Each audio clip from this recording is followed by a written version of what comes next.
আসসালামু আলাইকুম প্রিয় এসএসসি ২৬। যদিও এই ভিডিওটা তোমাদের জন্যই তৈরি করা, তথাপি এটা কিন্তু যারা ক্লাস 9-এ পড়ছে, এখন 10-এ পড়ছে, পরে 2027 সাল কিংবা 28 সালে পরীক্ষা দিবে, সবার জন্য এটা প্রযোজ্য। সো আমরা আজকে আমাদের রসায়নের খুবই গুরুত্বপূর্ণ চ্যাপ্টার নিয়ে আলোচনা করছি। এই চ্যাপ্টারটি থেকে একটা দুইটা সৃজনশীল প্রশ্ন হয়, 2-3টা এমসিকিউ প্রশ্ন আসে। তো এগুলোর কনসেপ্ট যদি ক্লিয়ার থাকে, এখান থেকে তুমি ফুল মার্কস পাওয়া তোমার পক্ষে সম্ভব। শুধুমাত্র আমাদের এই আজকের একটা ক্লাস করলেই তোমার এই চ্যাপ্টার রিলেটেড যাবতীয় কোশ্চেন গুলার আনসার তুমি করতে পারবা, আমি কথা দিলাম। কিন্তু শর্ত হচ্ছে সম্পূর্ণ ক্লাসটি তুমি মনোযোগ সহকারে দেখবা। তাহলে এই ক্লাস আমি কি কি পাবো একটু লক্ষ্য করো। আমাদের যাবতীয় কনসেপ্ট ক্লিয়ার করছি, সৃজনশীল সম্ভাব্য কি কি হইতে পারে, এমসিকিউ এবং শর্ট কোশ্চেন গুলা কি হবে। তো আমরা দেরি না করে আমরা শুরু করলাম আমাদের ক্লাসটি। এই ক্লাসে আমাদের প্রধান আলোচ্য বিষয়গুলো কি, আমি এতগুলো টপিকস কিন্তু তোমাদের জন্য ঠিক করে রাখছি, এই সবগুলো আলোচনা করব। তুমি লক্ষ্য করো, পরমাণুর বিভাজ্য, অবিভাজ্যতা, মৌলিক ও যৌগিক পদার্থ, পরমাণু, অণু, প্রতীক সংকেত, মৌলিক কণিকা, এই সবগুলা দেখো। পারমাণবিক সংখ্যা, ভর সংখ্যা, রাদারফোর্ড বোরের মডেল, শক্তিস্তর, উপশক্তিস্তর, ইলেকট্রন বিন্যাসের নীতিগুলা যেগুলো আমাদের বইয়ে সরাসরি তাদের নাম নাই, ইলেকট্রন বিন্যাসের ব্যতিক্রমগুলা, আইসোটোপ, আইসোটোন, আইসোবার, যদিও বইয়ে শুধু আইসোটোপ আছে। তারপরে আইসো ইলেকট্রনিক নিয়ে আলোচনা করছি। পরমাণুর ভর কিভাবে নির্ণয় করবা, মৌলের আপেক্ষিক পারমাণবিক ভর নির্ণয়, আপেক্ষিক আণবিক ভর নির্ণয়, আইসোটোপের শতকরা পরিমাণ থেকে গড় আপেক্ষিক ভর নির্ণয়, তেজস্ক্রিয় আইসোটোপের ব্যবহার। এখন লক্ষ্য করো, এগুলোর মধ্যে আমাদের সৃজনশীলের জন্য সবচেয়ে বেশি ইম্পর্টেন্ট হচ্ছে মৌলের আপেক্ষিক পারমাণবিক ভর নির্ণয়। এখান থেকে সৃজনশীল হবেই হবে। আরেকটা হচ্ছে আইসোটোপের শতকরা পরিমাণ থেকে আপেক্ষিক ভর নির্ণয়, এগুলা থেকে সৃজনশীল হবে। আরেকটা হচ্ছে এখানে ইলেকট্রন বিন্যাসের নীতিভিত্তিক, তারপর হচ্ছে ইলেকট্রন বিন্যাসের ব্যতিক্রম, এখান থেকে প্রশ্ন হবে। আরেকটা খেয়াল করো, এই বোর মডেলের এই মডেলটা থেকে আমাদের কিছু ম্যাথ কিন্তু এখানে আমাদের থাকবে 100%, মাথায় রেখো। আমি যদিও তোমাদের এই কোর্সটার শেষের দিকে সবগুলো অধ্যায় নেওয়ার পর আমি তোমাদের সাজেশন গুলো দিব, কম্বাইন্ড সাজেশন দিব, বিভিন্ন অধ্যায় মিলে কিভাবে প্রশ্ন হয় সেগুলা নিয়ে আলোচনা করবো। আর বাকি টপিকস গুলো থেকে আমাদের এমসিকিউ বা এসকিউ টাইপের প্রশ্ন হবে। তো আমরা দেখো প্রথমত আসি পরমাণুর বিভাজ্যতা, অবিভাজ্য। এটা হচ্ছে আমাদের একেবারে চ্যাপ্টারটা শুরুতে যে ভূমিকা থাকে, সেই ভূমিকা, তো সেটা তোমরা রিডিং পড়লেই পারবা। তারপরে গ্রিক দার্শনিক ডেমোক্রিটাস, জন ডাল্টন কি করছে অ্যাটম নিয়া, এরিস্টটল কি করছে, রাদারফোর্ড পরবর্তীতে আসছে, এগুলো খুব বেশি আমাদের দরকার নাই, এগুলো জাস্ট রিডিং করলেই পারবা। মৌলিক ও যৌগিক পদার্থ, এইখানে কিছু কথা আছে। দেখো, এই যে মৌলিক পদার্থ জিনিসটা কি, যে পদার্থকে আমি ভাঙলে আর কোনো পদার্থ পারবো না, শুধু ওইটাই থাকবে, সেটাকে আমরা বলতেছি মৌলিক পদার্থ, তাই না? একটা বিশুদ্ধ লোহাকে যদি ভাঙো, শুধু তুমি লোহাই পাবা, সোডিয়াম শুধু সোডিয়াম পাবা, হাইড্রোজেন শুধু হাইড্রোজেন পাবা। তো এটাকে বলছি আমরা মৌলিক পদার্থ বা মৌল। সো পরীক্ষায় কিন্তু আসে মৌলিক পদার্থ বা মৌল বলতে কি বুঝো। সো এই যে 118টি মৌল আছে আমাদের, সেই 118টি মৌল কিন্তু আসলে মৌলিক পদার্থ, তাই না? এবং এর মধ্যে তুমি খেয়াল করো, আমার 98টি মৌল হচ্ছে প্রাকৃতিক, 98টি মৌল হচ্ছে প্রাকৃতিক মৌল, অর্থাৎ প্রকৃতিতেই এদেরকে পাওয়া যায়। এদের মধ্যে 20টা হচ্ছে কৃত্রিম মৌল। এখন পরীক্ষায় যদি আসে কৃত্রিম মৌল বলতে কি বুঝো, তাহলে আমরা কৃত্রিম মৌলের সংজ্ঞা কি লিখবো? যে মৌলগুলোকে প্রকৃতিতে পাওয়া যায় না, গবেষণাগারে তৈরি করা হয়েছে, তাদেরকে কৃত্রিম মৌল বলে। আরেকটা তথ্য এখান থেকে আমাদের খুবই ইম্পর্টেন্ট, যে আমাদের মানব দেহ, এই যে মানব দেহ বলছি, সেই মানব দেহ হচ্ছে আমাদের টোটাল 26টি ভিন্ন মৌলের সমন্বয়ে কিন্তু আমাদের মানব দেহ গঠিত হয়। তো মানব দেহে কয়টি মৌল দিয়ে গঠিত, এরকম প্রশ্ন থাকতে পারে। যৌগিক পদার্থের ক্ষেত্রে একটু লক্ষ্য করি, যে পদার্থকে ভাঙলে 2 বা ততোধিক মৌলিক পদার্থ পাওয়া যায়, তাকে যৌগিক পদার্থ বলে। খুব সিম্পল। তো যৌগিক পদার্থের একটা উদাহরণ যদি আমরা বলি, খুব সিম্পল, H2O। দেখো, এই যে পানিকে যদি আমি ভাঙি, তাহলে আমি কিন্তু হাইড্রোজেন পাচ্ছি, অক্সিজেন পাচ্ছি, তার মানে 2 বা ততোধিক, যে কথাটা এখানে 2টা পাচ্ছি।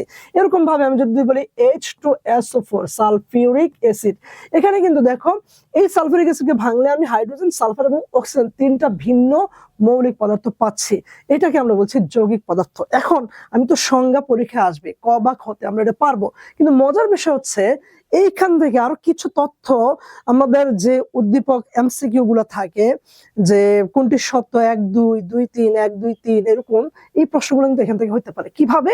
দেখো, এই যে যৌগিক পদার্থটা আমি পানি লিখলাম এখানে, এই পানিতে দেখো আমি ডোনাল্ড ট্রাম্প আমার পানি খাওয়াইছে, সেই পানির মধ্যে যে দুইটা হাইড্রোজেন আছে, অক্সিজেন আছে একটা।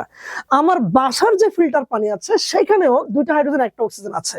তার মানে কি, খেয়াল করো, আমি যেখান থেকেই পানি নিয়ে আসি না কেন, অর্থাৎ একটা যৌগিক পদার্থ নিয়ে আসি না কেন, সেখানে এই যে মৌলের পরমাণু সংখ্যার অনুপাত সবসময় কিন্তু একই থাকতেছে। যেমন পানির ক্ষেত্রে হচ্ছে এটা অনুপাত 2:1, অর্থাৎ পানিতে হাইড্রোজেন এবং অক্সিজেনের অনুপাত হচ্ছে 2:1। এটা কিন্তু সকল সময়, সকল যুগে, সকল কাল পাত্র ভেদে একই রকম থাকবে, ভিন্ন ভিন্ন কিছু হবে না।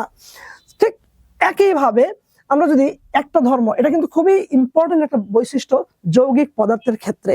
সো যৌগিক পদার্থের ক্ষেত্রে মৌলের পরমাণু সংখ্যার অনুপাত সবসময় ভিন্ন হয়, একই থাকে, পরিবর্তিত হয়, এরকম অপশনগুলো থাকতে পারে। আরেকটা কথা বলি, এই যে যৌগের ধর্মটা, পানির ধর্ম, তাহলে এই যৌগের ধর্ম সেটা তার যে মৌলগুলো নিয়ে সংগঠিত হয় সেগুলো থেকে ভিন্ন হবে। তাহলে যৌগের ধর্ম, তাহলে লক্ষ্য করো, যৌগের ধর্ম মৌলের ধর্ম থেকে ভিন্ন হবে, মৌলের ধর্ম থেকে ভিন্ন হবে। এটা হচ্ছে একটা বিষয়। আর এই যে প্রথম যেটা বললাম, অনুপাত, পরমাণুর সংখ্যার অনুপাত সবসময় ধ্রুব থাকবে, একই থাকবে। পরমাণুর সংখ্যার অনুপাত একই থাকবে। এই তথ্যগুলা কিন্তু আমাদেরকে মাথায় রাখতে হবে মৌলিক পদার্থ এবং যৌগিক পদার্থের ক্ষেত্রে। এরপরে যদি দেখি আমরা পরমাণু এবং অণুর কথা বলা হচ্ছে। পরমাণু এবং অণুর কথায় যদি আসি, পরমাণু জিনিসটা কি, এটা শুধুমাত্র, খেয়াল করো, এটা শুধুমাত্র মৌলিক পদার্থের ক্ষেত্রেই কিন্তু প্রযোজ্য। এই পরমাণু কখনো যৌগিক পদার্থের ক্ষেত্রে কিন্তু প্রযোজ্য না। এই তথ্যগুলো কিন্তু খেয়াল রাখবা, ভিডিওটা বারবার দেখবা প্রয়োজনে, এবং সুন্দরভাবে খেয়াল রাখার দরকার আমাদের। তাহলে মৌলিক পদার্থের বৈশিষ্ট্য রক্ষাকারী ক্ষুদ্রতম কণাকে আমরা পরমাণু বলছি, তাই না? তো এই গেল পরমাণুর সংজ্ঞাটা। এবং পরমাণু, খেয়াল করো, যেমন হাইড্রোজেন, আমরা বলি হাইড্রোজেন পরমাণু, এই যে এভাবে আমরা একটা পরমাণুকে লিখে থাকি। এরপরে দেখো অণুর কথায় যদি আসি, মৌলিক যৌগিক পদার্থের বৈশিষ্ট্য রক্ষাকারী ক্ষুদ্রতম কণাকে অণু বলি। অণুর কিন্তু আরো একটা সংজ্ঞা আমাদের বইয়ের মধ্যেও আছে, যে দুই বা ততোধিক পরমাণু একত্রিত হয়ে আমার কি তৈরি করে, অণু তৈরি করে। তো এটাকে আমাদের খেয়াল রাখা দরকার, দুই বা ততোধিক পরমাণু মিলে যা তৈরি করে সেটাই হচ্ছে অণু। এখন এই যে দুই বা ততোধিক পরমাণুর কথা বলতেছি আমরা, সেটা তো একই মৌলের একটা অণু হইতে পারে, আবার ভিন্ন ভিন্ন মৌলের পরমাণু একত্রিত হইতে পারে। যেমন মৌলের অণু আমি যদি বলি H2, দেখো এখানে কিন্তু দুইটা পরমাণু মিলে হাইড্রোজেন অণু তৈরি হয়েছে, আবার আমি যদি যৌগের অণু দেখি, দুইটা হাইড্রোজেন পরমাণু এবং একটা অক্সিজেন পরমাণু মিলে কিন্তু পানির অণু গঠিত হয়েছে। তার মানে দেখো, মৌলের অণু আর এটা হচ্ছে যৌগের অণু, এই দুইটা জিনিস কিন্তু খেয়াল রাখতে হবে। তাহলে অণু জিনিসটা কি আমরা বুঝলাম। এরপরে লক্ষ্য করো, প্রতীক ও সংকেত, ভেরি মাচ ইম্পর্টেন্ট। প্রতীক ও সংকেত, প্রথমত আমি তোমাদের জন্য এখানে একটা স্লাইড ওপেন করছি, সেটা হচ্ছে প্রতীক বোঝার জন্য। আমি প্রতীকটাকে আলাদাভাবে দেখানোর চেষ্টা করছি। প্রতীক, মানে প্রতীক জিনিসটা কি? প্রতীক হচ্ছে, এই সংজ্ঞাটা বই থেকেও পড়তে পারো, যে কোন মৌলের ইংরেজি বা ল্যাটিন নামের সংক্ষিপ্ত রূপকে আমরা বলতেছি প্রতীক। তাহলে এই যে আমরা বলছি হাইড্রোজেনের এই যে ইংরেজি নাম হচ্ছে এটা হাইড্রোজেন, এই যে হাইড্রোজেন, তার সংক্ষিপ্ত রূপ হচ্ছে H দিয়ে আমরা হাইড্রোজেন পরমাণুকে বলছি। তাহলে কোনো একটা মৌলের যে ইংরেজি নাম অথবা ল্যাটিন নামের সংক্ষিপ্ত রূপকে আমরা প্রতীক বলছি। এখন এই প্রতীক লেখার জন্য কিন্তু অনেকগুলা নিয়ম আছে, সে নিয়মটা কি? এক নম্বর যে নিয়মটা হচ্ছে, সেটা হচ্ছে সরাসরি ইংরেজি নামের প্রথম অক্ষর দিয়ে প্রতীকটা লেখা হয়, এবং কোন হাতের, বড় হাতের অথবা ক্যাপিটাল লেটার দিয়ে কিন্তু আমরা সেটা লিখি। এটা হচ্ছে এক নম্বর নিয়ম।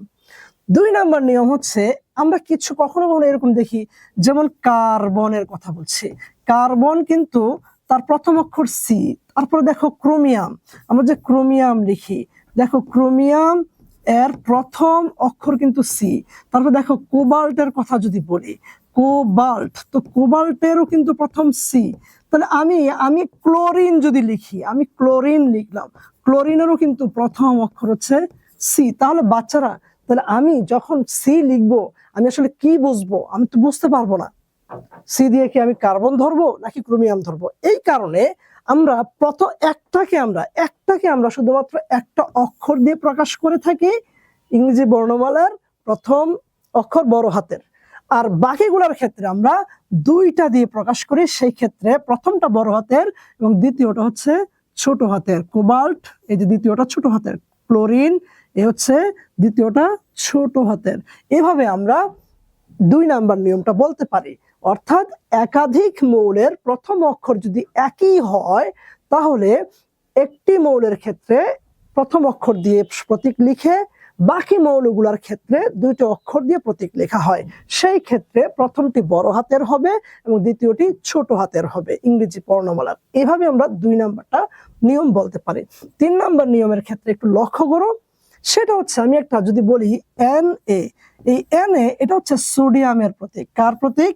সোডিয়ামের প্রতীক। দেখো এই সোডিয়াম যে আমি লিখলাম, এই সোডিয়ামের কোথাও এনও নাই এও নাই, কিন্তু প্রতীকের মধ্যে দেখো এন এ। তার মানে এই সোডিয়াম নামটা আসলে ইংরেজি, তার ল্যাটিন নাম হচ্ছে নেট্রিয়াম। এই নেট্রিয়ামের এন এ থেকে আসছে সোডিয়াম নাম। তার মানে 3 নাম্বার নিয়মটা হচ্ছে সরাসরি আমরা ইংরেজি নাম থেকে করি না, আমরা ল্যাটিন নাম থেকে এটা করে থাকি।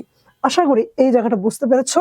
এখন লক্ষ্য করো, আমরা যদি আমাদের স্লাইডটা দেখি, এখানে প্রতীক দেখো, ভেরি ভেরি ইম্পর্টেন্ট, তোমাদের জন্য স্টার চিহ্ন দেওয়া হয়েছে। মৌলের ইংরেজি বা ল্যাটিন নামের সংক্ষিপ্ত রূপে প্রতীক বলে সংজ্ঞা দেওয়া হয়েছে। এবং এইখানে যে কয়টা দেওয়া হয়েছে, বি কেয়ারফুল, এইখানের বানানগুলা কিন্তু খুব ইম্পর্টেন্ট। বানানগুলা যদি কোনো বাচ্চার পরীক্ষার হলে বানানের কারণে এমসিকিউ ভুল যায়, আমি কিন্তু মাইর দিব তুমি করে। ওকে, এরপরে আমরা দেখি সামনের দিকে আগাই। এবার দেখি আমরা সংকেত। সংকেত জিনিসটা কি? যে অণুর সংক্ষিপ্ত রূপকে সংকেত বলে। আচ্ছা, এখন দেখো আমি সংকেতের কিন্তু আরো একটা সংজ্ঞা আছে, সেই সংজ্ঞাটাও কিন্তু তুমি চাইলে লিখতে পারো। সংকেতটা কি? দেখো কোন একটা অণুতে আমি যদি এই সালফিউরিক অ্যাসিডের কথা বলি, H2SO4, এটাকে আমরা বলছি সালফিউরিক অ্যাসিডের সংকেত। তাহলে সংকেত কি? কোন একটা অণুতে যতগুলো মৌল থাকে তাদের পরমাণু সংখ্যা সহ মৌলের প্রতীক সহকারে ওই অণুটিকে প্রকাশ করাকেই আমরা বলছি সংকেত। ভিডিওটা পজ করে প্রয়োজনে সংকেতের সংজ্ঞাটা লিখে নিতে পারো। এভাবে দেখো পানির ক্ষেত্র সেম, এবং সংজ্ঞাটা তুমি মুখস্থ না করে তুমি কিন্তু বুঝে বুঝে করতে পারো। কোন অণুতে যতগুলো মৌল থাকে তাদের পরমাণু সংখ্যা এবং মৌলের প্রতীক সহকারে অণুটির সংক্ষিপ্ত প্রকাশকে বলা হয় সংকেত। তুমি যদি এভাবেও লিখো তুমি কিন্তু ফুল মার্কস পাবা। এ হচ্ছে সংকেতের কথা বললাম। এরপর যদি আমরা আসি পরমাণুর মৌলিক কণা, এই মৌলিক কণা এখানে বলা হচ্ছে ইলেকট্রন, প্রোটন এবং নিউট্রন। এই মৌলিক কণা এগুলাকে আমরা সাংগঠনিক কণাও বলতে পারি। তো ইলেকট্রন, প্রোটন, নিউট্রনের ক্ষেত্রে আসলে তুমি পড়বাটাকে, তোমাকে আসলে কি পড়তে হবে এটা খেয়াল করো। এখানে তুমি এদের প্রতীক কি আমরা জানি, ই প্রতীক পি, নিউটনের প্রতীক এন জানি, এদের ভর কত, তাহলে ভর গুলো তোমাকে মুখস্থ রাখতে হবে। এই ভর কিন্তু তোমাকে মুখস্থ রাখতে হবে। এবং বি কেয়ারফুল, সূক্ষ্ম ভুল কিন্তু ভুল করে ফেলি। যেমন আমরা যদি বলি প্রোটনের ভর 1.673 ইন্টু এই যে 10⁻⁻24 গ্রাম। এখন এটা গ্রামে আছে, এখন পরীক্ষায় যদি কেজিতে দেয়, কেজিতে দিলে কি হবে? বা কেজিতে দিলে খেয়াল করো, এই যে 1.673 ইন্টু 10⁻⁻24, তুমি তো এই যে গ্রামকে কেজিতে নিতে হলে 1000 দিয়ে ভাগ করতে হয়, তাই না? এই 1000 দিয়ে ভাগ করার অর্থটা কি? 1000 দিয়ে ভাগ করার অর্থ হচ্ছে তুমি আসলে 10⁻3 দ্বারা ভাগ করছো। এখন 1.673 ক্যালকুলেটরে চাপ দিলেও তুমি মানটা পাবা, অথবা তুমি দেখো এখানেও যদি হিসাব করি ইনটু এইটা যদি উপরে নিয়ে যাই 10⁻³ পাওয়ারটা মাইনাস হয়ে যাবে। আর পাওয়ার এখানে যেহেতু বেস সমান 10 এবং 10, তাহলে পাওয়ারগুলো এখন যেটা হবে সে যোগ হয়ে যাবে, আর যোগ হলে কি হবে -27 কেজি। এভাবে তুমি গ্রাম কেজিটা আমি বুঝাই দিলাম, ক্যালকুলেটর চাপ দিলে এগুলো আসে। সো এখানে 1.673 আছে, কিন্তু এখানে কিন্তু 1.675 আছে ইনটু সামথিং, তো এখানে আছে। তো এই মানগুলো খুব ভালো করে পড়তে হবে। তাদের চার্জ কি হবে, আপেক্ষিক আধান কি হবে, সেগুলো থেকে কিন্তু এমসিকিউ প্রশ্ন হবে। আমি সামনে যদি আরো আগাই, দেখো পারমাণবিক সংখ্যা ও ভর সংখ্যা, এগুলো আমরা মোটামুটি সবাই জানি। পারমাণবিক সংখ্যা কাকে বলে? কোন মৌলের একটি পরমাণুর নিউক্লিয়াসে উপস্থিত প্রোটনের সংখ্যাকে ওই মৌলের পারমাণবিক সংখ্যা বলে। পারমাণবিক ভর সংখ্যা সেটা এখানে দেওয়া হয়েছে। এখন এদেরকে উপস্থাপন করা হয় কিভাবে? এখন দেখো বাচ্চারা, তো আমরা এখন যদি দেখি এই যে অংশটা, এটার ক্ষেত্রে আমরা কি দেখছি? এখানে এই এক্স মৌলটা দ্বারা আসলে আমরা কি বোঝাচ্ছি? এই এক্স মৌলটা হচ্ছে একটা পরমাণুকে বোঝানো হচ্ছে, এক্স এর একটা মৌলের পরমাণু বোঝানো হচ্ছে। এখন লক্ষ্য করো, যেমন আমি এখানে নাইট্রোজেন লিখতে পারি, এক্স মানে নাইট্রোজেন, এক্স মানে অক্সিজেন, এই এক্স মানে সোডিয়াম, তুমি যা খুশি লিখতে পারো। এখন লক্ষ্য করো, আমি যদি তোমাকে বলি এই যে এন, এই এনটা আসলে কি? এই এনটা হচ্ছে আমার, এখানে দেখো এই এনটাকে আমরা বলতেছি, আমরা হচ্ছে পরমাণু সংখ্যা। এই এনটাকে আমরা কি বলছি? পরমাণু সংখ্যা, পরমাণু সংখ্যা। অর্থাৎ আমি যদি O2 লিখি, এটা দ্বারা বোঝানো হচ্ছে অক্সিজেনের একটি অণুতে 2টি পরমাণু আছে। N2, যেখানে N2 আছে, নাইট্রোজেনের একটি পরমাণুতে 2টা পরমাণু আছে। ঠিক একইভাবে P4 যখন লিখছি, ফসফরাসের একটি অণুতে 4টি পরমাণু আছে। আমরা এইটাকে বুঝি।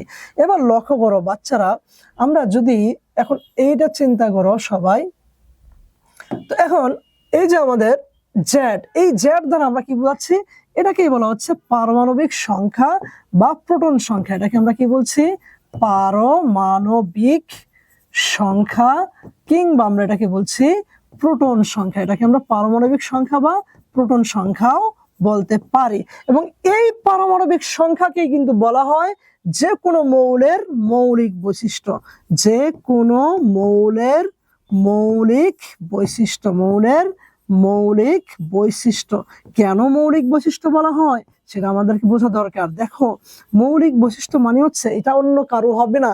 আমার আঙ্গুলের ছাপ অন্য কারোর সাথে মিলবে না। তুমি আকাম কুকাম করে আমার উপর দায় চাপাই দিবা, এত সহজ? সায়েন্স অনেক আগায় গেছে।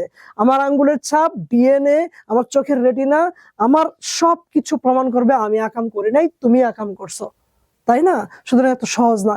এই হচ্ছে একটা মৌলের পারমাণবিক সংখ্যা। এই পারমাণবিক সংখ্যা তুমি ব্যবহার করবা, অন্য মৌলের ক্ষেত্রে হবে না। হাইড্রোজেন, নাইট্রোজেনের পারমাণবিক সংখ্যা কত? সেটা হচ্ছে 7। এটা পৃথিবীর অন্য কোনো মৌলের নাই। হাইড্রোজেনের পারমাণবিক সংখ্যা কত? 1। পৃথিবীর অন্য কারো নাই, এটা শুধুই তার। এই কারণে আমরা বলি তুমি ইউনিক, তুমি এই পৃথিবীর 800 কোটি মানুষের মতো না, তুমি ভিন্ন, বাকি সবার চেয়ে তুমি আলাদা। এবং বিগত বছরে যারা মারা গেছে, লক্ষ কোটি কোটি কোটি মানুষ, আগামী কিয়ামত পর্যন্ত যত মানুষ মারা যাবে, তোমার সাথে কারো মিলবে না। তুমি one piece in this universe. সুতরাং তুমি আলাদা। তুমি নিজেকে কখনোই মনে করো না তুমি সবচেয়ে নিকৃষ্ট, তুমি খারাপ। No, you are unique. Okay, so এখন দেখো বাচ্চারা, তো এখন দেখো তাহলে মৌলের মৌলিক বৈশিষ্ট্য হচ্ছে এইটা।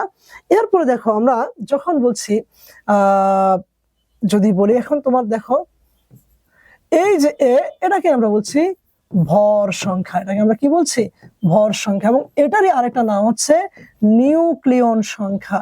নিউক্লিয়ন সংখ্যা, নিউক্লিয়ন সংখ্যা। এই নিউক্লিয়ন সংখ্যাটাও কিন্তু খুবই ইম্পর্টেন্ট, পরীক্ষা আসে। এটাকে আমরা আরেকটা নাম বলি মাস সংখ্যা। মাস মানেই হচ্ছে ভর, এই কারণে এটাকে মাস সংখ্যাও বলা হয়। আর ভর সংখ্যা মানেই হচ্ছে প্রোটন প্লাস নিউট্রনের যোগফল। তাহলে বলো তো বাচ্চারা, আমি যদি a - z করি তাহলে আমি কি পাবো? আমি কিন্তু পাবো নিউট্রন সংখ্যা, আমি কিন্তু নিউট্রন সংখ্যাই পাবো। সো এইভাবে আমরা কিন্তু এই যে রিলেশনশিপ গুলা, আরেকটা জিনিস বলি, সেটা হচ্ছে যে এম প্লাস মাইনাস। এটা দ্বারা আসলে আমরা কি বুঝি? এটা দ্বারা বোঝাচ্ছে একটা আধান, সেটা ধনাত্মক হতে পারে, ঋণাত্মক হতে পারে। এবং এই এম প্লাস মাইনাসেরও কিন্তু একটা ব্যবহার আছে ইলেকট্রন সংখ্যা নির্ণয়ের ক্ষেত্রে। তো আমরা সেগুলোর দিকে সামনে যদি আগাই আরো, দেখো কিছু গুরুত্বপূর্ণ প্রশ্ন। এই যে ও এখানে 8, 16, 2 মাইনাসের ক্ষেত্রে ইলেকট্রন, প্রোটন, নিউট্রন সংখ্যা কত? সো এখন এই যে সিঙ্গেল দেওয়া আছে, এটা কিন্তু আমরা সহজে বলতে পারছি, যেহেতু এখানে সংখ্যাটা দেখো ও 8, 16, এখানে 2 মাইনাস, এই টাইপের প্রশ্নগুলো তোমাদের আসবে, প্রায় সময় আসে। তাহলে এই বাম দিকে কে ছিল? প্রোটন সংখ্যা। তাহলে প্রোটন সংখ্যা কত? 8। তারপর আমাকে বলছে ইলেকট্রন সংখ্যা, যেহেতু ইলেকট্রন সংখ্যা আমার 2 মাইনাস আছে, তাহলে ইলেকট্রন সংখ্যা কেমনে বাইর করবো? এটা ট্রিক্সটা কি? ইলেকট্রন সংখ্যা নির্ণয়ের ট্রিক্স 1 নাম্বার, খেয়াল করো, ইলেকট্রন সংখ্যা নির্ণয়ের ট্রিক্সটা হচ্ছে ইলেকট্রন সংখ্যা ইজ ইকুয়াল টু হচ্ছে প্রোটন সংখ্যা, ইজ ইকুয়াল টু প্রোটন সংখ্যা। এখন প্রোটন সংখ্যা সমান হবে কখন? যখন নিরপেক্ষ কিছু থাকবে, সেটা অণু থাকতে পারে, সেটা পরমাণু থাকতে পারে, যে কোনো কিছুর ক্ষেত্রে। যেমন আমি যদি উদাহরণ বলি, সোডিয়াম এর ইলেকট্রন সংখ্যা কত? সোডিয়ামের প্রোটন সংখ্যা 8, এর ইলেকট্রন সংখ্যা 8, কারণ এটা নিরপেক্ষ। নিরপেক্ষ কেমনে বুঝুম? তার মাথায় কোনো প্লাস মাইনাস চিহ্ন নাই। যেহেতু কোনো প্লাস মাইনাস চিহ্ন নাই, তার মানে সে নিরপেক্ষ। প্লাস থাকলে সে ধনাত্মক, মাইনাস থাকলে সে ঋণাত্মক। সুতরাং কিচ্ছু নাই, সে নিরপেক্ষ। এটা আমাদেরকে খেয়াল রাখতে হবে। এরপরে আর একটা উদাহরণ যদি দেই, ধরো কার্বন ডাইঅক্সাইড, এখানে কয়টা ইলেকট্রন আছে? এই যে পোলাপান কনফিউজড হয়ে যায়, ভাই এখানে কি কোনো প্লাস মাইনাস আছে? নাই তো। যেহেতু প্লাস মাইনাস নাই, তাহলে ওটা নিরপেক্ষ। আর নিরপেক্ষ মানে হচ্ছে ইলেকট্রন সংখ্যা প্রোটন সংখ্যা সমান। তাহলে আমি দেখি না রে ভাই, এখানে কার্বন ডাইঅক্সাইডে কয়টা প্রোটন সংখ্যা আছে? তাহলে কার্বনের প্রোটন সংখ্যা কত? 6। অক্সিজেনের প্রোটন সংখ্যা কত? 8। কিন্তু অক্সিজেন আছে 2টা, তাহলে কত হবে? 8 দুগুণে 16, আর 16 আর 6 হচ্ছে 22। তাহলে কার্বন ডাই অক্সাইডের আমার ইলেকট্রন সংখ্যা কত হবে? তার প্রোটন সংখ্যা সমান 22 হবে। এইগুলো একটা নিয়মের কথা বললাম। এরপরে দেখো 2 নাম্বার নিয়মটা যদি আমরা দেখি, সে 2 নাম্বার নিয়মটা কি? সেটা হচ্ছে ইলেকট্রন সংখ্যা ইজ ইকুয়াল টু, ইলেকট্রন সংখ্যা ইজ ইকুয়াল টু হচ্ছে প্রোটন সংখ্যা, প্রোটন সংখ্যা মাইনাস এম। তাহলে এই মাইনাস এম মানে কি? এটা হচ্ছে ধনাত্মক আয়নের ক্ষেত্রে, ধনাত্মক আয়ন। তো ধনাত্মক আয়ন থাকলে সেটাকে তুমি মাইনাস করে দিবা। যেমন আমি যদি বলি সোডিয়াম প্লাস এর ইলেকট্রন সংখ্যা কত? এই ক্ষেত্রে দেখো তার প্রোটন সংখ্যা 11, যেহেতু প্লাস আছে, কোনো সংখ্যা নাই আর, যার কেউ নাই, তার 1 আছে, তাহলে 1 বিয়োগ করে দিলাম, তাহলে আমার ইলেকট্রন সংখ্যা হবে 10। ঠিক একইভাবে 3 নাম্বার হচ্ছে ইলেকট্রন সংখ্যা, ইলেকট্রন সংখ্যা ইজ ইকুয়াল টু হচ্ছে প্রোটন সংখ্যা, প্রোটন সংখ্যা প্লাস এম। এটা কার ক্ষেত্রে হবে? ঋণাত্মক আয়নের ক্ষেত্রে হবে। ঋণাত্মক যদি হয়, তাহলে এই যে আমি অক্সিজেনেরটা করছিলাম, তাহলে 2 মাইনাস আছে, তার মানে আমি প্রোটনের সাথে 2 যোগ করলে 10 হবে। তার মানে ইলেকট্রন সংখ্যা হচ্ছে 10। এবার বলছে নিউট্রন সংখ্যা। আর নিউট্রন সংখ্যা আমি কিভাবে পাই? এই ভর থেকে এই প্রোটনকে বিয়োগ করলেই আমি নিউট্রন পাবো। 16 থেকে 8 বিয়োগ করলে 8 পাবো। এই হচ্ছে আমাদের আনসার। এখন দেখো এখানে আরো আয়ন দেওয়া হয়েছে, এবং এখানে বলা হয়েছে O3 এর 15টি অণুর নিউট্রন সংখ্যা কত? সেগুলো তোমরা করে আমাদের কাছে পাঠাও, আমরা দেখে আবার তোমাদেরকে জানাবো কারো ভুল হয়েছে কিনা, বা তোমাদেরকে সঠিক হলেও অ্যাপ্রিসিয়েশন ইনশাল্লাহ জানিয়ে দেব। এরপর আমরা দেখি রাদারফোর্ড মডেল এবং বোর মডেল। ওয়াও, এই হচ্ছে আমাদের রাদারফোর্ড মডেল। এই রাদারফোর্ড মডেলের আসলে যে বক্তব্যগুলা কি, তার ত্রুটি, তার সফলতা, এগুলো নিয়ে আমাদের পরীক্ষায় প্রশ্ন মাঝে মধ্যে থাকে, সেগুলা আমরা দেওয়ার চেষ্টা করি। দেখো এখানে প্রোটন, নিউক্লিয়াস, নিউট্রন, এগুলা কিন্তু দেখানো হয়েছে। এই যে অংশটা এখানে আছে নিউট্রন, হ্যাঁ, তারপর হচ্ছে, তাই না, কমলা দিই, তাহলে আমার, তাহলে দেখো বাচ্চারা, তো এই হচ্ছে আমার এখানে দেওয়া হয়েছে নিউট্রন এবং এই হচ্ছে প্রোটন। তার মানে আমার প্রোটন নিউট্রন দুটাই কোথায় থাকে? এই যে নিউক্লিয়াসের ভিতরে থাকে, তাই না, নিউক্লিয়াস। এই জন্য এই পুরোটাকে আমরা বলছি এখানে আলাদা করে নিউক্লিয়াস। আর এই যে এখানে যে কক্ষপথ গুলা থাকে, সেখানে কিন্তু অরবিট, এটাকে অরবিট বলছি, এখানে আমার ইলেকট্রনস আছে। তো এই মডেলটার যে বর্ণনাগুলা, এই বর্ণনাগুলা কিন্তু আমাদের বই পড়লেই কিন্তু যথেষ্ট, এবং তার সীমাবদ্ধতাগুলো আমরা এখানে ডিটেলস আলোচনা করছি না। এই মতবাদ এবং সীমাবদ্ধতা তোমরা ভালোভাবে বইটা দেখলেই হবে। বোর মডেল, সো বোর মডেলের তিনটা বক্তব্য যদি আমরা বলি, সে তিনটা বক্তব্য এখানে মতবাদগুলো দেখো। নাম্বার 1 শক্তি স্তর সম্পর্কিত মতবাদ, কৌণিক ভরবেগ সম্পর্কিত মতবাদ, আর একটা শক্তির বিকিরণ সম্পর্কিত মতবাদ। তো শক্তি স্তর মানে কি? প্রথম শক্তি স্তর, এটাকে আমরা শেলও বলতে পারি, প্রথম শেল বা কে শেল বলি। দ্বিতীয় শক্তি স্তর, এটাকে n এর মান 2, এগুলো কিন্তু আমরা পড়ছি, যেখানে এই যে শক্তি স্তর সম্পর্কিত মতবাদগুলো ছিল n = 1 হইলে কে শেল, ঠিক একইভাবে 2 হইলে এল শেল, এগুলো কিন্তু আমরা জানি। কৌণিক ভরবেগ সম্পর্কিত মতবাদ মানে MVR, এটাকে আমরা বলছি কৌণিক ভরবেগ। এই কৌণিক ভরবেগটা যদি বাইর করতে বলে তাহলে আমরা NH/2 পাই, এই সূত্রের মধ্যে আমরা n এবং h এর মান বসাইলে অঙ্কগুলা করতে পারবো। h কে আমরা বলছি প্লাঙ্কের ধ্রুবক। এই মানটা তোমাকে অবশ্যই কি রাখতে হবে? মুখস্থ রাখতে হবে, কারণ এটা এমসিকিউ তো আসে। এবং শক্তির বিকিরণ সম্পর্কিত মতবাদ, যখন ইলেকট্রন এক শক্তি স্তর থেকে আরেক শক্তি স্তরে যায়, তখন সে নিম্ন শক্তি স্তর থেকে উচ্চ শক্তি স্তরে গেলে শক্তি শোষণ করে, আর উঁচু থেকে যদি নিচুতে আসে তাহলে সে শক্তি বিকিরণ করে, তাই না? তো এই যে E2 E1, এটা হচ্ছে উচ্চ শক্তি স্তর, এটা হচ্ছে নিম্ন শক্তি স্তর। তো এটাকে আমরা h নিউ দ্বারা প্রকাশ করতে পারি। ডেল্টা E = আমরা লিখি h নিউ, এটা কিন্তু ভি না, হ্যাঁ নিউ। এইখানে এই নিউটাকে আমরা বলছি কম্পাঙ্ক বা ফ্রিকোয়েন্সি, কম্পাঙ্ক বা ফ্রিকোয়েন্সি। এবং এটাকেও আমরা আবার কিভাবে প্রকাশ করতে পারি? নিউকে এই C = হচ্ছে নিউ ল্যামডা। এই সি হচ্ছে আলোর বেগ, সিটাকে আমরা বলছি আলোর বেগ 3 × 10⁸ মিটার/সেকেন্ড, আর ল্যামডাকে আমরা বলতেছি তরঙ্গ দৈর্ঘ্য। এই সূত্রগুলো আমার লিখে দেওয়ার উদ্দেশ্য হচ্ছে এমসিকিউ বা সিকিউ যেখানে যদি কোনো অঙ্ক আসে আমরা যেন সেগুলো থেকে করতে পারি। এরপরে দেখো বোর মডেলের সাফল্য ত্রুটি। সাফল্য ত্রুটিগুলা ডেফিনেটলি এখানে খুবই ইম্পর্টেন্ট। এখান থেকে কিছু লাইন আছে এমসিকিউ এবং কিছু আমাদের এসকিউতে থাকতে পারে। ফর এক্সাম্পল আমি যদি তোমাদেরকে বলি বোর মডেল লিথিয়াম 2+ আয়নের বর্ণালী ব্যাখ্যা করতে পারে কি না। তো আমরা জানি বোর মডেল থেকে সে হচ্ছে এক ইলেকট্রন বিশিষ্ট যে পরমাণু বা আয়নের বর্ণালী ব্যাখ্যা করতে পারে। তাহলে আয়ন যদি থাকে আমি লক্ষ্য করবো সেখানে একটা ইলেকট্রন আছে কিনা। তাহলে লিথিয়াম তো থাকে 3টা পারমাণবিক সংখ্যা, 2+ আছে মানে 2টা ইলেকট্রন চলে গেল, তাহলে একটা থাকে, তার মানে সে বর্ণালী প্রদর্শন করবে। তো এভাবে আমরা কিন্তু ব্যাখ্যাগুলা করতে পারি। এই ত্রুটি এবং সাফল্যটা এই জায়গাটাতে খুবই ইম্পর্টেন্ট। ওকে, তারপরে যদি আমরা আসি, দেখো রাদারফোর্ড পরমাণু মডেলের পার্থক্য। এই পার্থক্য যদি কেউ আমরা পড়ি তাহলে আমাদের যে ছোট ছোট প্রশ্নগুলো আছে এমসিকিউ বা ক খ এর মতো, সেগুলো কিন্তু আমরা এখান থেকে পারবো। দুটাকে একসাথে করা হয়েছে শুধুমাত্র তোমাদের জন্য। ওকে, এরপরে আমরা দেখি শক্তি স্তরে উপশক্তি স্তরে ইলেকট্রন বিন্যাস। এই যে ইলেকট্রন বিন্যাসের কথা বলছি, এখানে দেখো বিভিন্ন শক্তি স্তরে ইলেকট্রন বিন্যাস। তো ইলেকট্রন বিন্যাসগুলো আসলে কিভাবে হয় একটু খেয়াল করো। যদি কোনো একটা প্রধান শক্তি স্তর কে শেল মানে হচ্ছে এখানে n এর মান 1, তাই না? n এর মান 1 যদি হয়, অরবিটাল নির্ণয়ের সূত্র আগে আমি দেখি।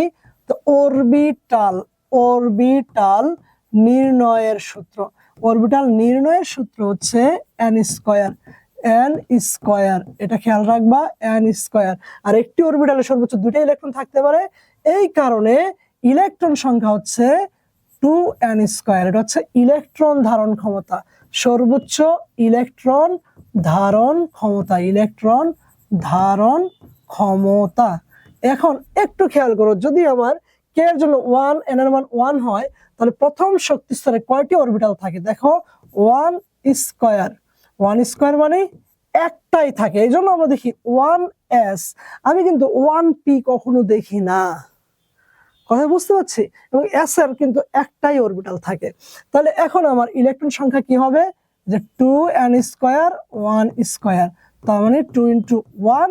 এভাবে হচ্ছে আমি 2টি ইলেকট্রন বলতে পারি।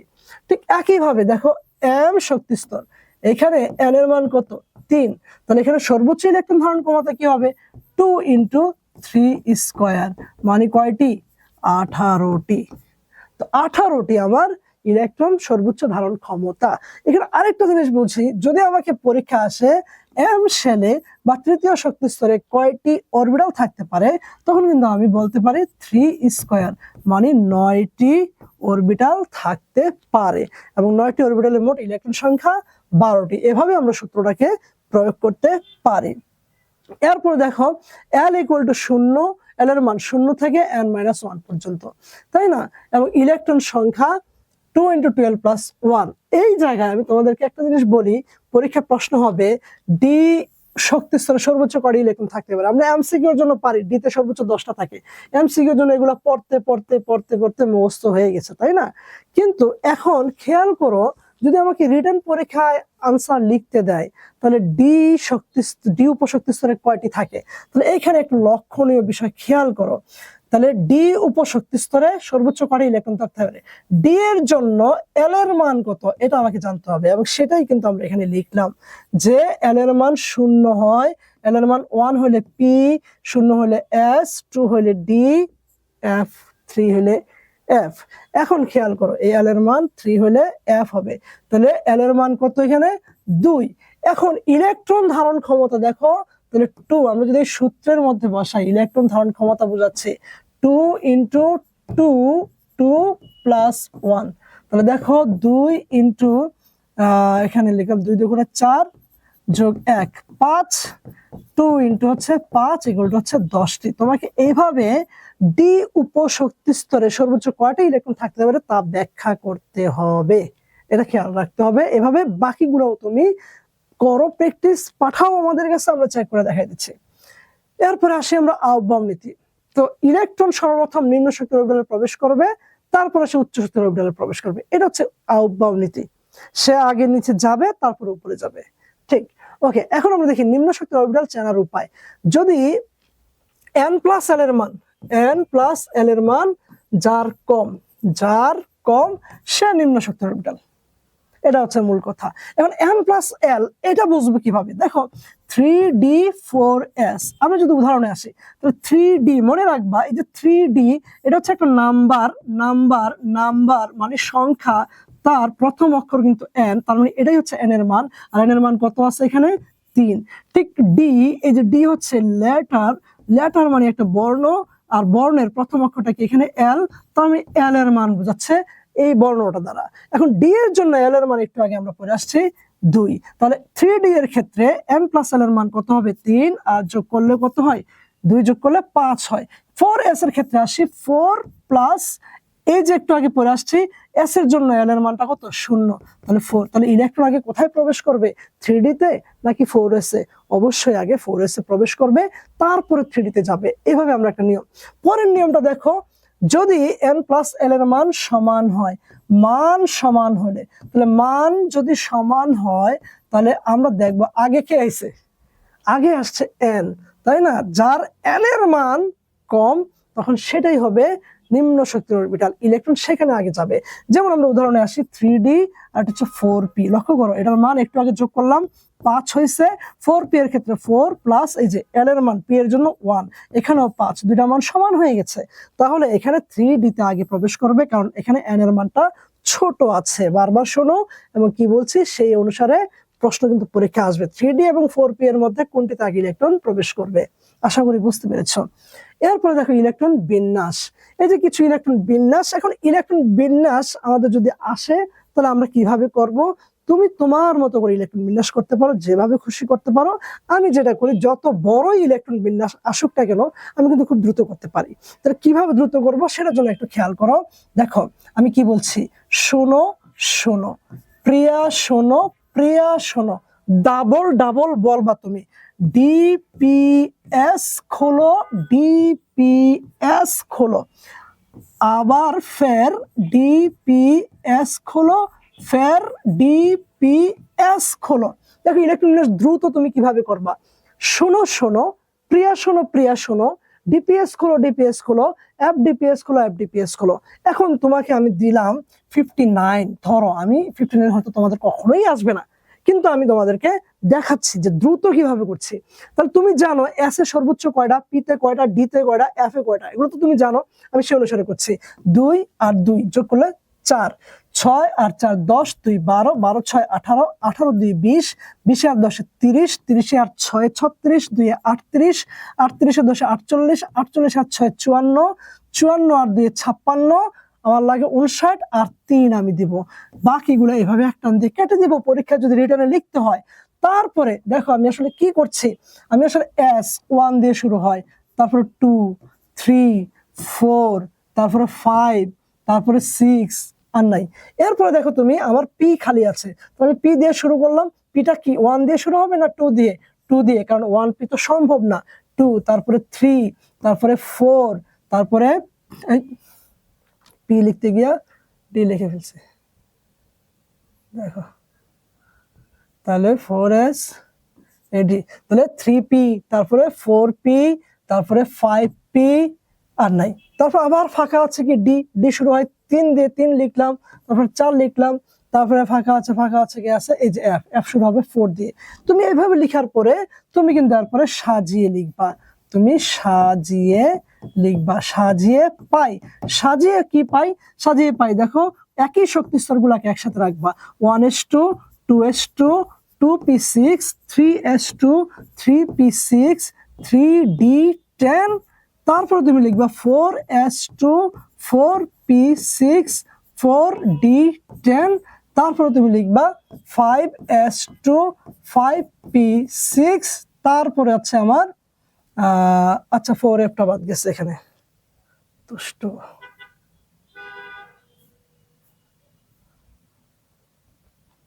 4f3, এটাতেই কিন্তু সর্বশেষ ইলেকট্রনটা ঢুকছে। তারপর হচ্ছে 5s2, 5p6, তারপর হচ্ছে 6s2। এইরকম ইলেকট্রন বিন্যাস থেকেও কিন্তু তুমি পর্যায় বাইর করতে পারবা, তুমি গ্রুপও নির্ণয় করতে পারবা। যেহেতু সর্বশেষ শক্তি স্তর এখানে 6, তাহলে পর্যায় 6। আর গ্রুপের ক্ষেত্রে এই নিয়মটা আমাদের নবম দশম শ্রেণীর বইয়ে নাই। মনে রাখবা যদি সর্বশেষ ইলেকট্রনটা এফ অরবিটালে প্রবেশ করে তাহলে তার গ্রুপ হবে 3। এই হচ্ছে আমি একটা দেখাইলাম। একইভাবে তুমি বাকিগুলো প্র্যাকটিস করো, প্র্যাকটিস করে আমাদেরকে জানাও। এরপর হচ্ছে ইলেকট্রন বিন্যাসের কিছু ব্যতিক্রম। সো ব্যতিক্রম গুলা কেন হয় সেটা আমাকে দেখতে হবে। ব্যতিক্রম হয় আমরা জানি যদি কোনো একটা অরবিটাল, যেমন পি এর কথা বলি, ডি এর কথা বলি বা এফ এর কথা বলি, এরা যদি ইলেকট্রন দ্বারা সম্পূর্ণরূপে দেখো, এরা যদি ইলেকট্রন দ্বারা সম্পূর্ণরূপে পূর্ণ থাকে অথবা ইলেকট্রন দ্বারা অর্ধপূর্ণ থাকে, তাহলে এদের ইলেকট্রন বিন্যাসকে বলা হয় স্থিতিশীল ইলেকট্রন বিন্যাস। এবং প্রত্যেকেই কিন্তু আমরা চাই স্থিতিশীল হইতে, ফলে মৌলগুলো যদি সুযোগ পায় সে স্থিতিশীল হইতে চায়। এই কারণে আমরা দেখি ক্রোমিয়ামের ইলেকট্রন বিন্যাসে সে স্থিতিশীলতা অর্জন করার ট্রাই করছে। যেমন হওয়ার কথা ছিল এরকম 1s2, 2s2, 2p6, 3s2, 3p6, তারপরে 4s এ প্রবেশ করে তারপরে 3d তে যায়। তাহলে 4s এ 2টা, তাহলে 20 হলো, আর এখানে হওয়ার কথা 4, এরকম হওয়ার কথা। কিন্তু যেহেতু ডি তে 5টা হইলে অর্থাৎ অর্ধপূর্ণ থাকলে সে বেশি স্থিতিশীল হয়, এই কারণে এই 4s থেকে একটা ইলেকট্রন তখন এখানে আসে, আর সেটাকে বেশি স্থিতিশীল করে। স্থিতিশীল করার মাধ্যমে সঠিক যে ইলেকট্রন বিন্যাসটা হবে সেটা হচ্ছে 1s2, 2s2, 2p6, 3s2, 3p6, সাজাই একবারে লিখে নিলাম 3d5, 4s1। এইভাবে আমাদেরকে ইলেকট্রন বিন্যাসগুলো আমরা করে থাকি। তাহলে কেন ব্যতিক্রম হয়? কারণ ইলেকট্রন বিন্যাসের মাধ্যমে মৌলগুলো স্থিতিশীল হতে চায়। এই স্থিতিশীলতা অর্জনের জন্য মাঝে মাঝে কিছু কিছু মৌলের ক্ষেত্রে এই স্বাভাবিক নিয়মের ব্যতিক্রম দেখা যায়। বাকিগুলো তোমরা প্র্যাকটিস করো। এরপরে যদি আমরা দেখি ইলেকট্রন বিন্যাসের কিছু নতুন নিয়ম। নতুন নিয়ম বলতে আসলে নিয়মগুলো সেমই আছে। সো এখানে এই যে n-1 d10 ns1, এখানে n এর মান 4, এটি কোন মৌলের ইলেকট্রন বিন্যাস? তাহলে আমি নতুন নিয়ম না, আসলে তুমি একটা ইলেকট্রন বিন্যাস যদি এরকম দেওয়া থাকে, আমি যদি এটাকে আরেকটু বড় করে লিখি যে n-1d, এই d10, এখানে আছে ns1, আমাকে বলা হয়েছে এখানে n ইজ ইকুয়াল টু হচ্ছে 4, এটা কোন মৌলের ইলেকট্রন বিন্যাস? এরকম কিছু প্রশ্ন ক, খ কিংবা এমসিকিউ তে থাকতে পারে, অথবা উদ্দীপকের মধ্যে তোমাকে কিন্তু এরকম মৌল চিহ্নিত করা লাগতে পারে। খুবই গুরুত্বপূর্ণ এই যে প্রশ্নগুলা, সেগুলো কিন্তু আমরা এখন দেখবো। তুমি লক্ষ্য করো, n এর মান যদি 4 হয় তাহলে এটা কি 4s1 হয়, আর এখানে কি হবে 4 বিয়োগ 1 মানে 3d10 হয়। তাহলে দেখো তো বাচ্চারা, 4s1 3d10 কোথায় যেন একটু চিনা চিনা লাগছে না? আমরা যখন ইলেকট্রন বিন্যাস করি তার আগে কে থাকে? আর্গন থাকে। আর্গন তো আমার 18 পূর্ণ হয়, আর্গনের পরে কি আসে? 3d, তারপরে 4s, তো 4s তো দুইটা পূর্ণ হওয়ার পরে এইখানে 3d 9 হওয়ার কথা, তাহলে 18 আর 2 11 আর 10 9, দেখো 18 18 আর 9 কত? 27 28 29 হয়। কিন্তু ওই যে 3d তে 10টা দিয়ে, 3d তে 10টা দিয়ে আমরা কি করছি? 3d তে 10টা দিয়ে আমরা কিন্তু এই যে 10 দিয়ে আর 4s তখন আমরা একটা রাখি, তাহলে একটা রাখি। এই যে কপারের ইলেকট্রন বিন্যাস, আমরা কিন্তু বুঝতে পারছি এটা কি কপারের ইলেকট্রন বিন্যাস। ঠিক একই ভাবে আরো যে মৌলগুলো আছে তোমরা বাইর করতে পারছো কিনা আমাকে জানাও। বাইর করতে না পারলে আমরা প্রয়োজনে আবার একটা ভিডিও শর্ট তৈরি করে এই অংশটা নিয়ে তোমাদেরকে পাঠাবো ইনশাল্লাহ। ওকে, আমি একটা দেখাই দিলাম, বাকিগুলো করো। আইসোটোপ, আইসোবার, আইসোটোন, এখান থেকে প্রশ্ন আসে। এখানে আমরা সবগুলা একসাথে দেওয়া হয়েছে। আইসোটোপ কাকে বলে, আইসোবারটা কি, আইসোটোন কি, আইসো ইলেকট্রন কি। তুমি মনে রাখবা আইসোটোপ যেহেতু প আছে তাহলে প্রোটন সমান থাকবে, আইসোবার এ বার আছে তাহলে এ সমান, এই এ সমান, তুমি পরীক্ষার খাতায় কিন্তু এ লিখবে না, এ মানে এখানে ভর সমান, তাহলে আইসোবার মানে ভর সমান থাকলে আইসোটোন, তাহলে এইখানে n সমান মানে বোঝাচ্ছে নিউট্রন সংখ্যা সমান, তুমি পরীক্ষার খাতায় কিন্তু নিউটন লিখবা। আইসো ইলেকট্রন মানে ইলেকট্রন সমান, এটা খেয়াল রাখবা, আইসো শব্দের অর্থ হচ্ছে সমান। সো এখান থেকে পরীক্ষা প্রশ্ন আসবে।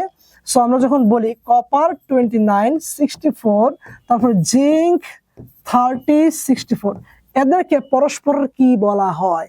এদেরকে আইসোটোপ বলতে পারবো না, আইসোবার কিন্তু বলা যায়, কারণ এই যে ভর সমান। এই যে অনেকে যে প্রবলেম থাকে, স্যার আমি আইসোবার চিনি না, আইসোটোপ চিনি না, দেখানে বাপ দেখানে, ওই যে উপরে কি আছে? ভর আছে, ভর সমান আছে। ওকে, এরপরে দেখো বাচ্চারা, হাইড্রোজেনের 3টা প্রাকৃতিক আইসোটোপ। হাইড্রোজেন কিন্তু 3টা প্রকৃতিতে পাওয়া যায়, এছাড়াও কৃত্রিম ভাবে আবিষ্কার হয়েছে টোটাল 7টা আছে আইসোটোপ, সেগুলো একটু দেখে নিবা।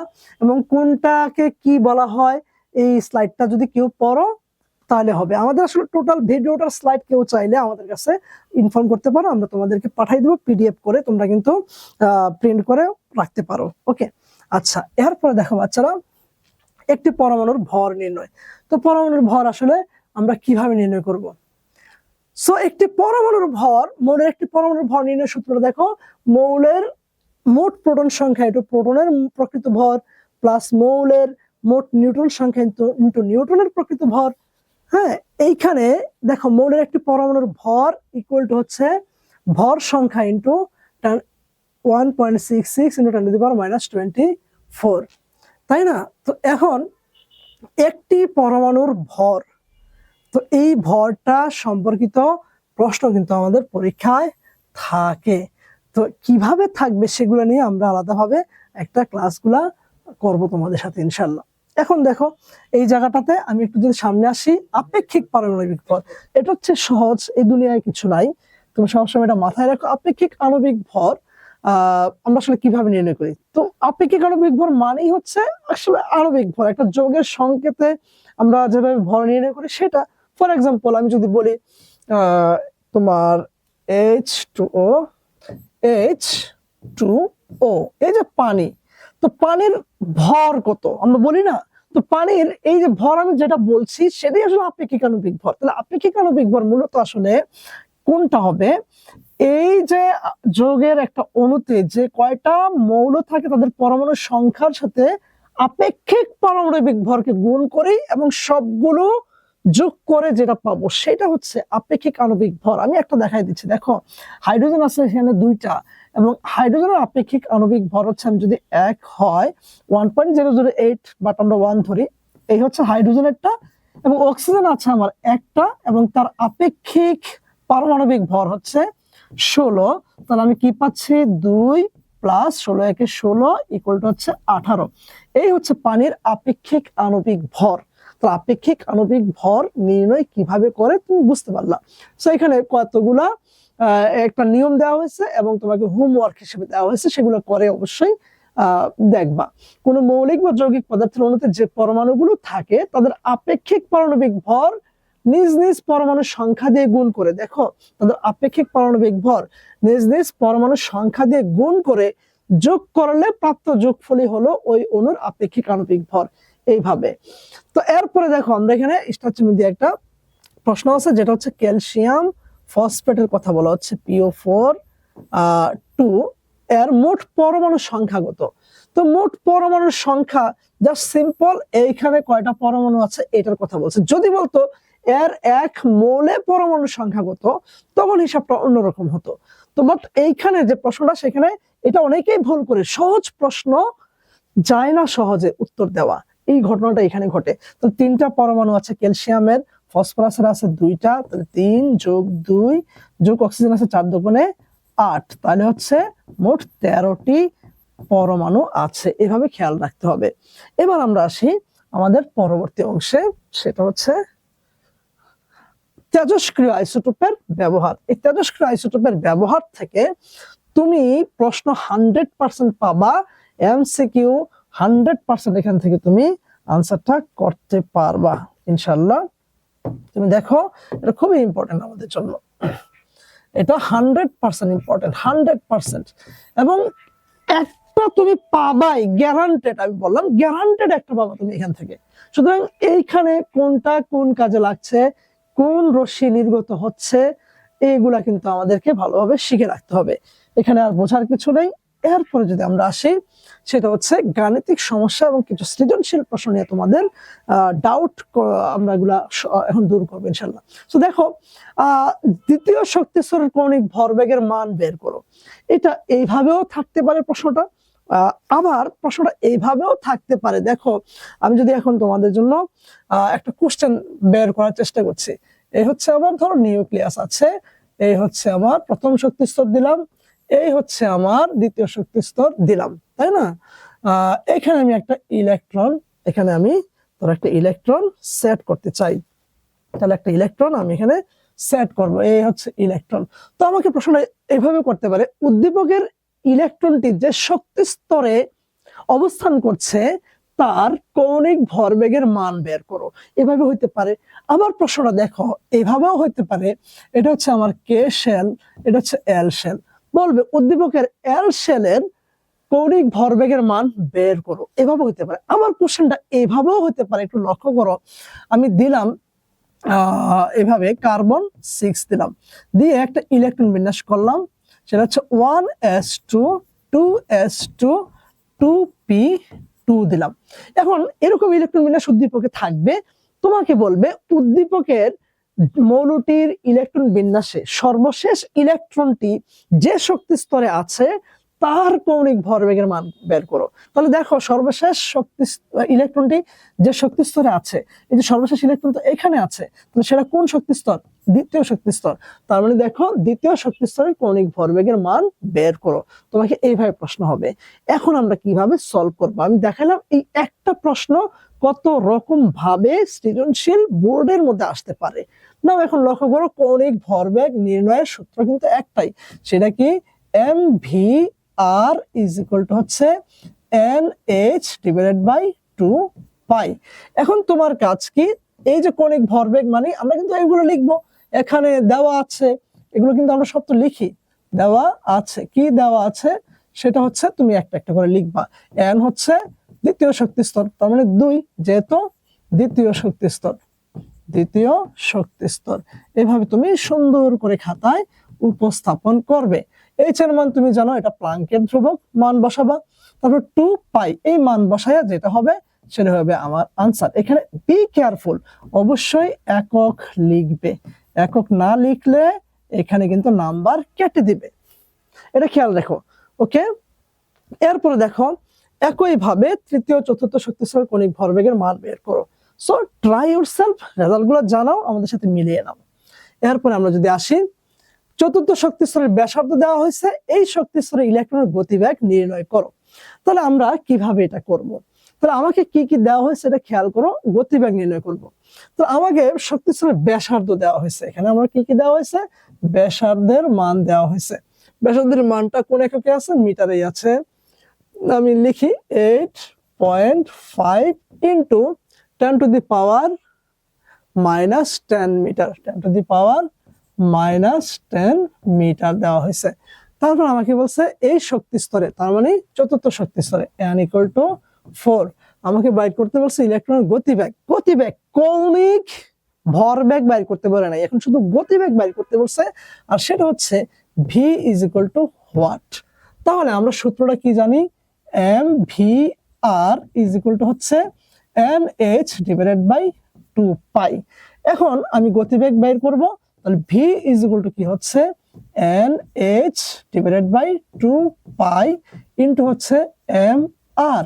তো বাচ্চারা একটু লক্ষ্য করো, তাহলে আমি মানটা যদি বসাই 4, h এর মান বসাও 6.626 ইন্টু 10⁻⁻34, তারপরে হচ্ছে 2π এর মান বসাবা ইন্টু m, এই m মানে হচ্ছে ইলেকট্রনের ভর, সেটা আমরা জানি বসাবো। আর এর মান দেওয়া হয়েছে, সে আর এর মানটা এখানে আছে, যা আছে তাই লিখবা। এভাবে আমরা m এবং আর এর মান বসাইয়া আমরা কিন্তু একটা মান পাবো। তার একক কি হবে, যেহেতু আমার এই মানটা হচ্ছে SI একক, তারপর হচ্ছে ভরটাও আমরা SI এককে বসাবো, সেটা অবশ্যই আমরা কেজিতে বসাবো।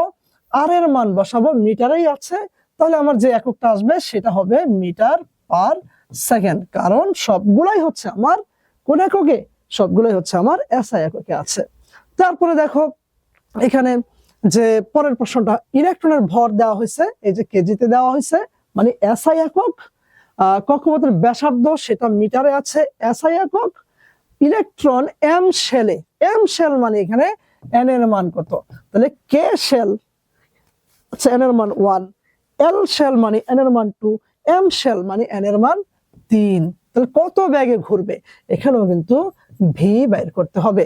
তো কিভাবে বাইর করতে সেটা দেখালাম, এখানে আনসারটা দেওয়া আছে, মিলিয়ে নিবা।